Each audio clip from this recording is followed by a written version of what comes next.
Welcome back, everybody. Today we are discussing Pluribus. The episode begins with a sip of milk and the elderly man who enjoys it.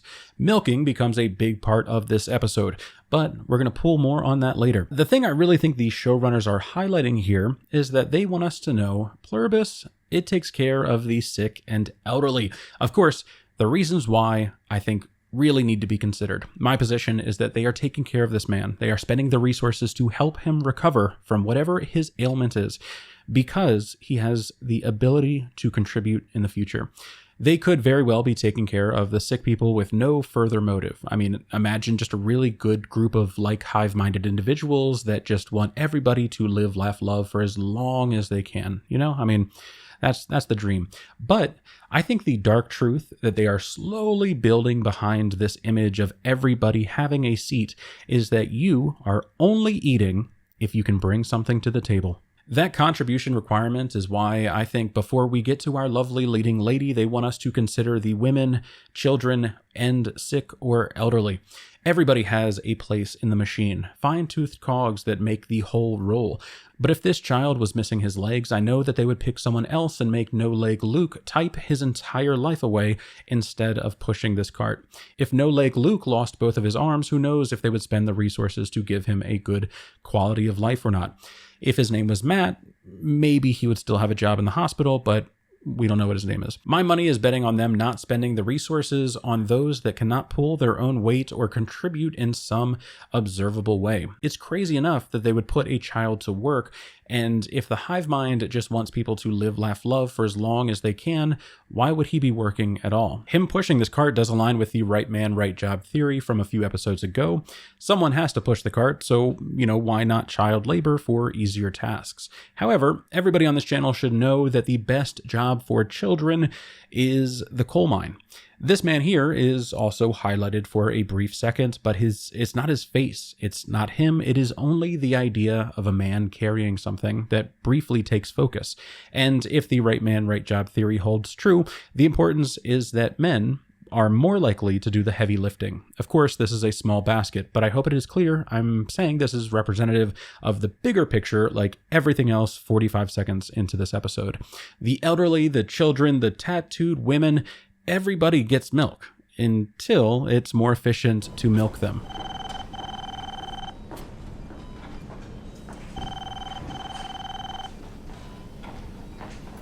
Carol gets a call from Laxmi, upset that her little hive mind Ravi started crying when Carol drugged Zosha. Why do you do such things? Are you mentally unsound? Third of all? Carol tries to be the bigger person and share some intel. She wants others to know it's possible to e pluribus unum. But Laxmi is not listening. You do not ever make my son cry again.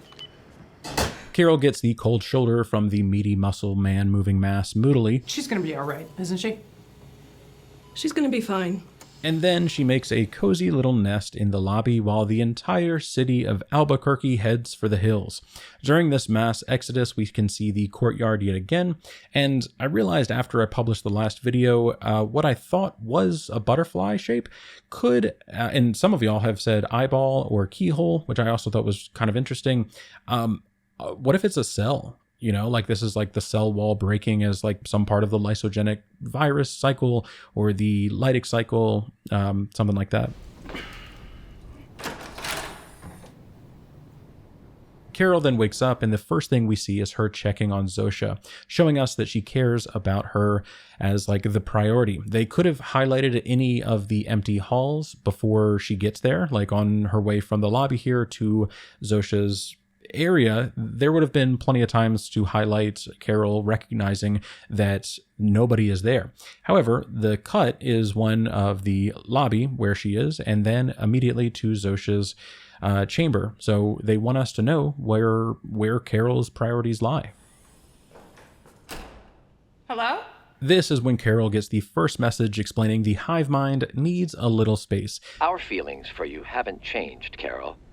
But after everything that's happened, we just need a little space. They are gone. They are running from her, and my first reaction was that we're seeing this as a kind of chilling effect. Pluribus controls the resources. They have all of the quality of life that Carol depends on as a modern woman, and now they are taking it from her.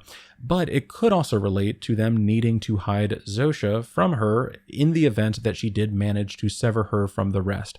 I just simply don't believe they need space. Needing space is an emotional thing, and we know that they are everything but emotional. So I just don't think that it is as plain as they need to take a breather. Whatever the case may be, they are using this to stop her investigation after she figured out that they cannot lie.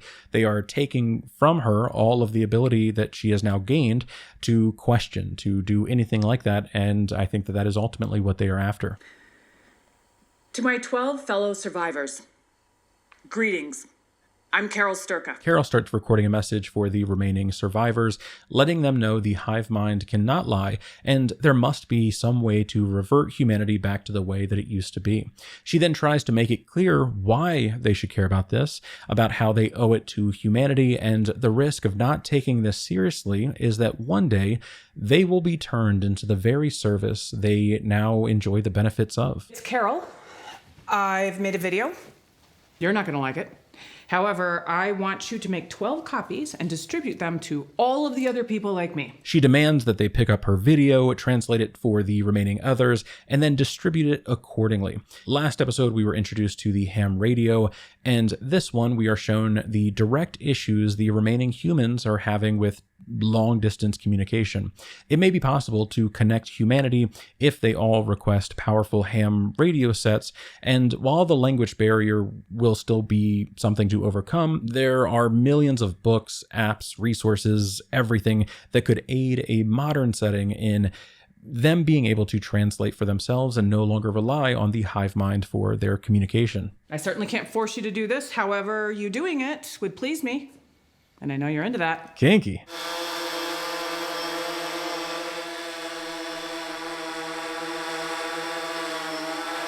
So funny. I swear I knew this thing was going to crash. I thought it was going to be this tree right at the beginning. It just felt like they were slowly building the tension throughout this entire episode with all of the light poles every time we see this thing until, of course, it finally happened. It was just so well done. Carol has a restless night and is feeling the weight of being alone. She is processing here. She is feeling that nighttime loneliness that is just a heartbreaking beast. This is when we meet the wolves at the door. For some reason, they are hungry enough to trespass on private property, pretend not to read the no trespassing signs that I'm assuming are on the outer fence, and enjoy a nice little breakfast from the bin.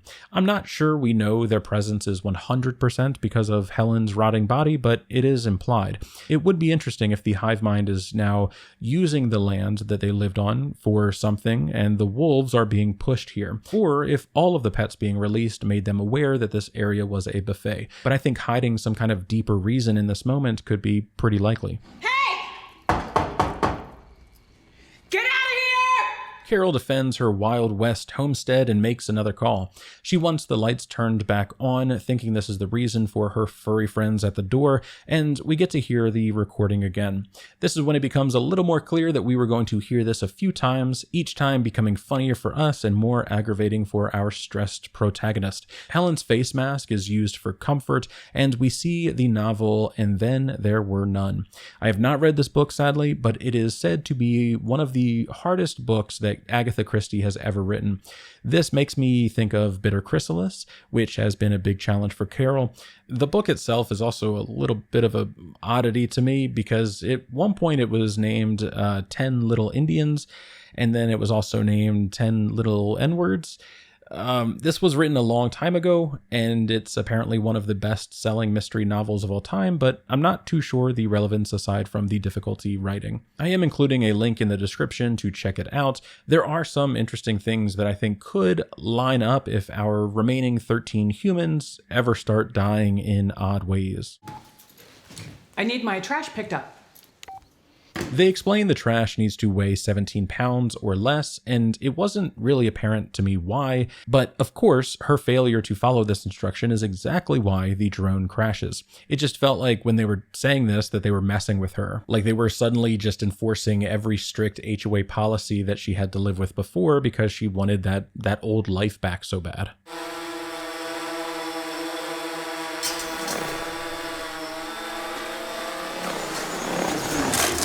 hilarious. Carol then drives to a nearby park and empties her trash into the public bins, and that is when the fun stuff really starts happening. Milk cartons.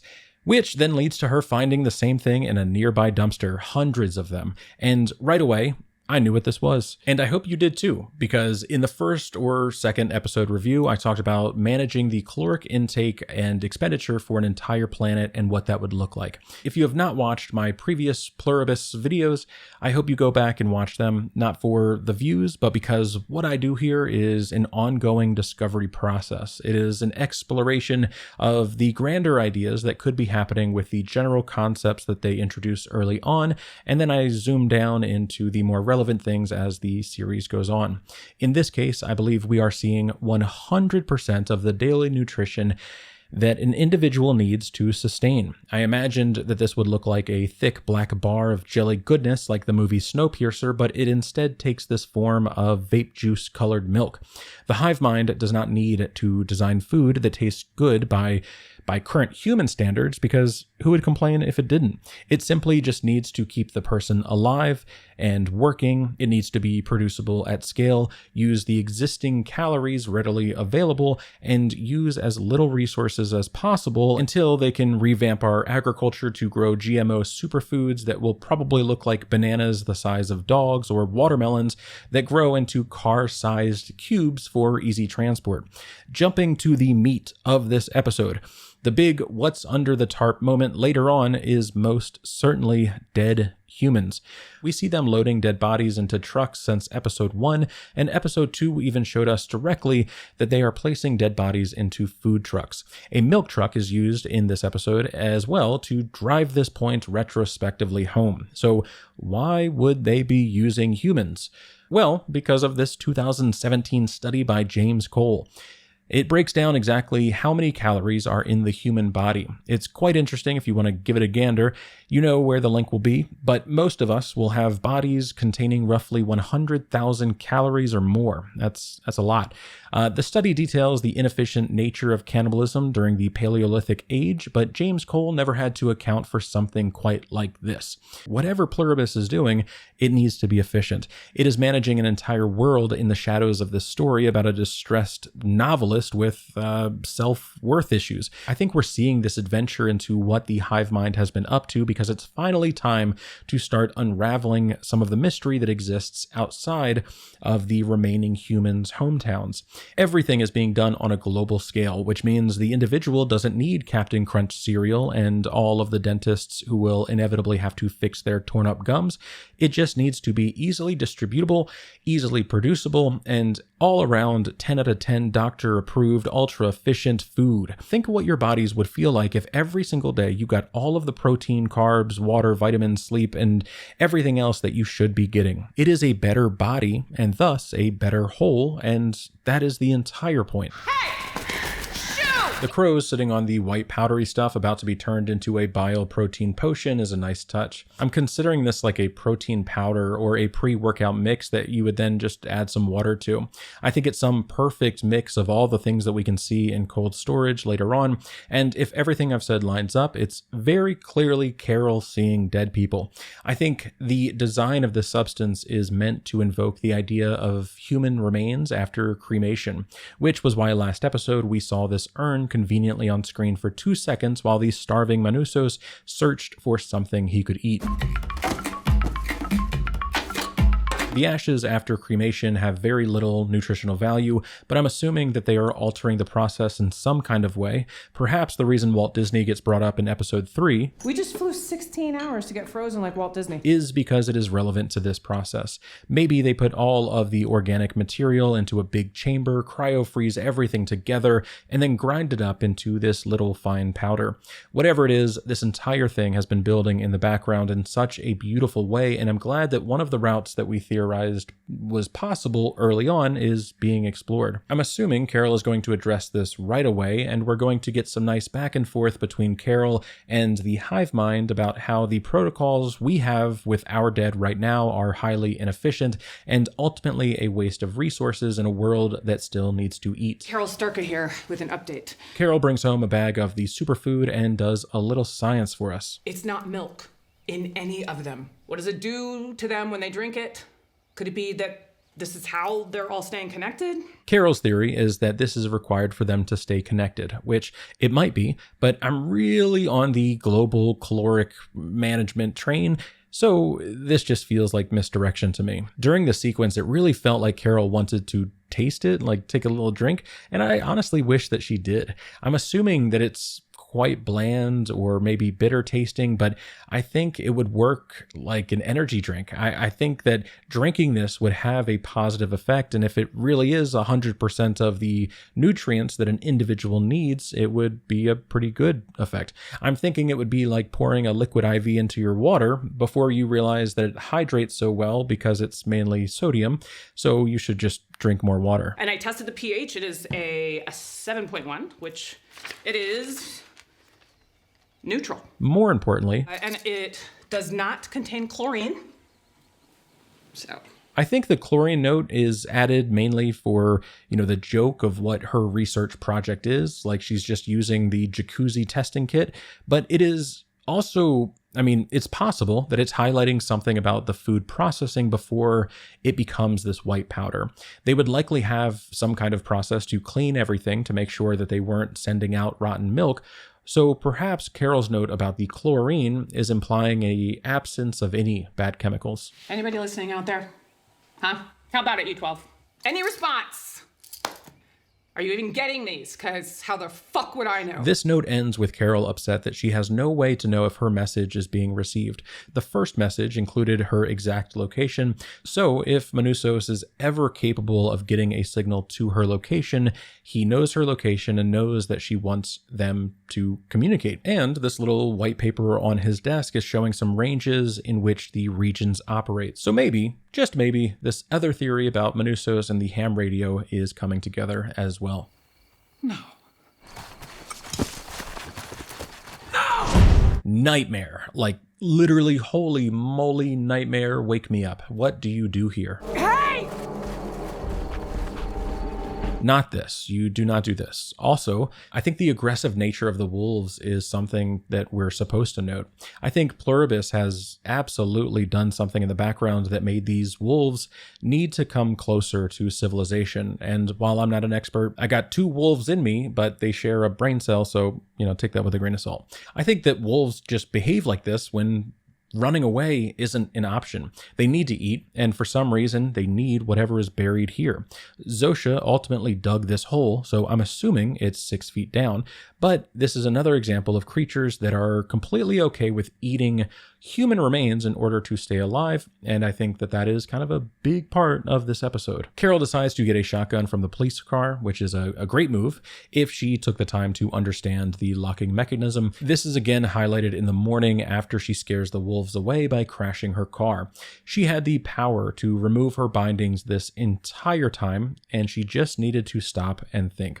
I think it's telling us that she is not quite operating rationally. She is reactive, and if she wasn't so panicked, she could probably be seeing things much clearer. I wonder if the showrunners are again implying that the hive mind is doing something right. Like, the point of this is not that Pluribus is something to fight against, but something that could be better for humanity if we're okay with losing individuality.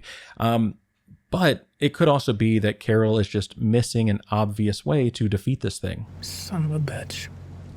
The next morning, we see Carol load up her car with far too many stone slabs, and the sign in the background says Builder's Materials. The shot here also shows us a scrapyard full of scrap, and I'm taking this as evidence that Pluribus is consolidating resources for a bigger project happening in the background, as well as the point I said after episode 2 about how certain areas would be good for living, some for growing, and some for building. Builder's Materials feels like it is such a perfect place for a place designed for building. The license plate 71Y feels intentional, but I can't quite understand the significance yet. Let me know in the comments below if something stands out to you about this, or what it could represent, or if these numbers appear anywhere else. We see Carol finishing the tombstone she painted for Helen, and the final moment when she places it. It simply says her name with a blooming orchid. I don't know much about plants, but I dated a florist once who worked at a very prestigious flower shop in Austin, Texas. She hated when people bought orchids because they would bloom once when they were sold and then require so much work that most people never saw them bloom again. They would throw the plant away because they could not see its beauty anymore. And I think if Pluribus' afterlife route is correct, maybe this is Carol not realizing Helen still has a chance to bloom. This episode brings to a head that Carol is finally able to process the death of her partner, and the weight of the world is finally manifesting on her shoulders when the bag of human cocaine falls onto the floor. Information. Yes, good thinking. Barcodes have information. Sadly, the Sprouts reader can't process this. Get it together, Sprouts. I am holding this against you, but she does find the source. I tried to scan these barcodes myself after altering the image to make it clearer, but nothing came back. I also tried to decode the numbers manually, because apparently that's possible, but I was not having the most success. I think it is possible, but I'm hoping that someone else can pick up where I failed, because information hidden like this could be pretty cool to know, but ultimately, for the grand scheme of things, I don't think it is all that important. I think the point of this package being large dog food bags is that it's less human. Just like Manusos eating dog food. It's keeping him alive, it's possible to be done. It likely doesn't taste good, but it is, again, doing the job. Carol finds the lead she was looking for, and we come to the AgriJet distribution center. When she's entering, there is a moment here where the lights are not coming on, and I know it's a tiny thing. I want to talk about it. What, lights aren't necessary for you guys? You just see in the dark? Oh, no, not at all. Yes, they can, because we can too. There is no reason for this place to have light bulbs anymore. If you know where everyone working here is, where everything is, and you remember at such a degree in which they do, you're not going to bump into yourself or your other selves or the things that you remember perfectly where they are. They let their eyes get used to the dark, they save power for other projects, and then we will get a big reveal of some super massive workforce elsewhere in the places that don't have one of our 13 who are largely just operating in near pitch black conditions to make it crystal clear why this is no longer humanity. They save calories by not having them smile. They work in probably big assembly lines and then go to another dark room to rest or just find a spot on the floor. They eat their perfected energy concoction and continue working as the happiest force on Earth while looking like a bunch of mindless drones, understanding that everyone has a place in the haven that they call Pluribus. This little light not working is brilliant because it's such a small detail, but you know that if they needed this light to be working, it would. Nobody is avoiding this issue because they don't feel like getting a ladder from the back and doing a job that management should have told maintenance to do 2 days ago. They would just do it. So simply put, they work in the dark, and they never thought Carol would come to this place. Then, of course, our finale. I have already gone into great detail about why what she is looking at is people, but perhaps it's not whole people. Perhaps it's just a part of the human. You know, maybe they thought that if they removed the heads and buried those, that would be a humane thing because most humans believe the concept of the individual exists inside of your head, but who really knows? Plus, the rest of the human body is where the good meat is. Whatever it is, I'm leaning into this powder being people protein. And what we're seeing are hive mind sprouts. We know that they are consolidating resources, and I think this is where the food was destined to go. So sorry.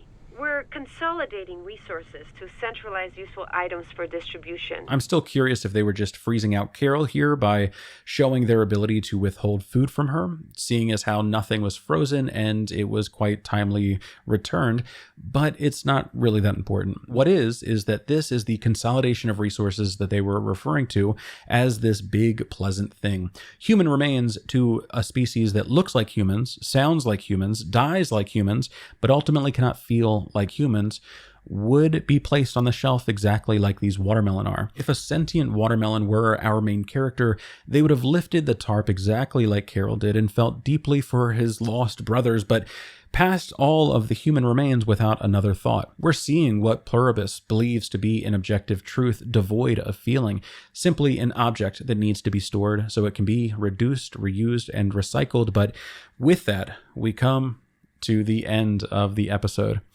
This was quite an episode, and it feels so good to finally be caught up. I hope you enjoyed this. I hope the theory crafting has been fun. It has been so good for me. I'm hoping y'all came as well. I think the things are about to get crazier. I'm curious which part of globalization we're going to be exploring next. I want to see Carol address this with a hive mind and see this philosophical, exchange of ideas. But I also want to see the other areas of the world that our 13 remaining humans do not exist. I want to see the quiet warehouses with tasks we don't yet understand, so we can really start understanding why they needed to be so efficient. Leave a comment down below and subscribe for more. Much love, everybody, and I cannot wait to talk to you all again soon.